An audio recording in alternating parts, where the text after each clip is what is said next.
Medupi Power Station project is one of 3 power stations being built by Eskom at the moment. The others are the coal-fired Kusile station near Emalahleni in Mpumalanga and the Ingula pump storage scheme near Ladysmith in KwaZulu-Natal. Medupi is one of Africa's largest single construction projects. The power station is located in the Limpopo province in South Africa, just outside of one small town, Lephalale. When completed, it will have 6 800 megawatt units, producing 4,800 megawatts of power. Medupi will be the 4th largest coal-fired station in the Southern Hemisphere. While Eskom is building the power station to keep the nation powered, it also seeks to leave a sustainable legacy. The Medupi Legacy Project will benefit both the Lephalale municipal area, the Waterberg District Municipality, and the Limpopo province as a whole. Improvements in health and education, infrastructure development, employment creation, and procurement opportunities are the key focus areas of the Legacy Program. Medupi aspires to the highest possible standards of environmental performance. On the construction side, there are many aspects that are very important to its success. In an effort to improve efficiency in the station, supercritical boilers and turbines will be installed.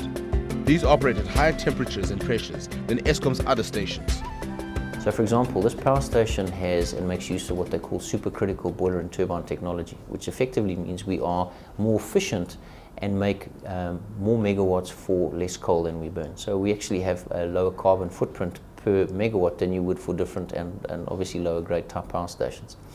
The other technology we use is an air-cooled condenser technology, which is a technology which minimizes ambient water exposure to atmosphere, which means your water loss in this water scarce area is considerably lower than other power stations throughout South Africa. And I think the last one is the removal of a lot of the fly ash from our flue gas that we produce during the combustion process. We use a fabric filter plant system, which effectively is a very effective scrubber which removes as much of that ash from the atmosphere as possible. So we are not just looking after the local footprint, but the larger impact on the environment itself through the technology choice on this power station as well. The supercritical design will ensure greater efficiencies in terms of water and coal use and will have improved environmental performance. Well, look, controls are numerous on a project of this scale, but as you can see behind me, one of the biggest things that we find ourselves in is management of water. We do find ourselves in a very water scarce area. Our rainfall levels are very low, so we need to be very careful with the amount of water that we use and how we manage that water effectively. So in terms of this facility that you see behind me, essentially this is a pollution control facility that collects all stormwater that falls within the project area, and that water is reused again in the generation process. So we try and reuse and recycle as much of the water as possible. As you can see behind me, the power station also doesn't contain things like cooling towers that you'd see in traditional coal-fired power stations.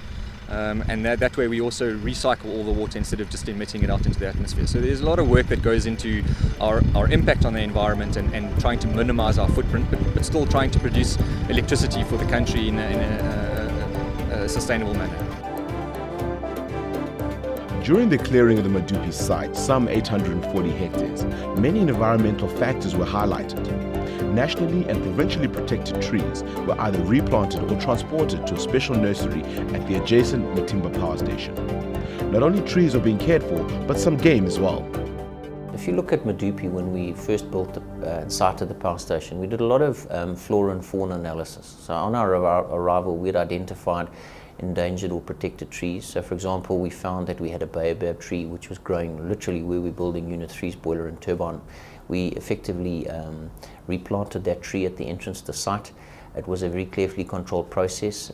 We effectively dug it up, and that tree weighed in excess of 70 tons when we put it on the back of a low bed truck and moved it across, and it's growing outside very successfully. So we've identified a lot of the local flora. With regards to fauna, we had a lot of wildlife and buck on site, and we spent a lot of time darting them and moving them to our sister power station, Matimba, and effectively have left them there. Some of the other animals we felt less comfortable to move simply from a view of hurting or endangering them. So from that point of view, it's been, I think, a good success story. One of the other ones that I guess goes with this terrain we're working in is we have a lot of snakes in this area. In fact, we have 8 of the 10 most poisonous snakes in South Africa in this area. So we hire a local snake catcher. We've successfully found and removed in excess of 1,300 snakes on site and sort of relocated them to neighbouring farms. So we spend as much time as making our impact as minimal as possible. Marius Kukumur is the man in charge of relocating these snakes. a job not envied by many. Kukumul runs workshops for workers on site to educate them about the different kinds of snakes that are found in the area and what to do in the event of a snake bite. All the non-venomous snakes, even this little guy that's dangerous, we let go. We let him go again on private game farms, and we let him go at the Nyala Game Reserve. There's a lot of places, even in Marakele, some of the snakes we release there. Big pythons, it's always a problem. The environmental guys don't want you to release a big python further away than 50 kilometers from where you catch it. So, and normally if you release it too closer than 12 kilometers, they return. The venom, the anti-venom for the deadly snakes that we get, all the deadly snakes, black mamba, snouted cobra, Mozambican spitting cobra, boomslang, the twig snake we send for tests, but all those venomous stuff we send off to the guys that are doing the venom extraction for production of anti-venom, and that can save lives. Medupi has 6 units. The first is due to start generating electricity during the second half of 2014. South Africa needs Medupi in order to enable higher rates of economic growth, and on top of bringing power to the people, the station is also building a legacy of skills and industrial development for the country. From creating jobs while building a creche to creating jobs for building one of the biggest structures in Africa, Medupi. Eskom employs 17,000 people here, with over 40% of these people coming from the Lephalale area. Medupi as a project reaches out and touches people in many different ways. So for example, during the construction of this project, we're going to go and influence skills development, we're going to influence regional and national localization, and I'll talk a little bit about that as well. We're going to talk about skills development of infrastructure.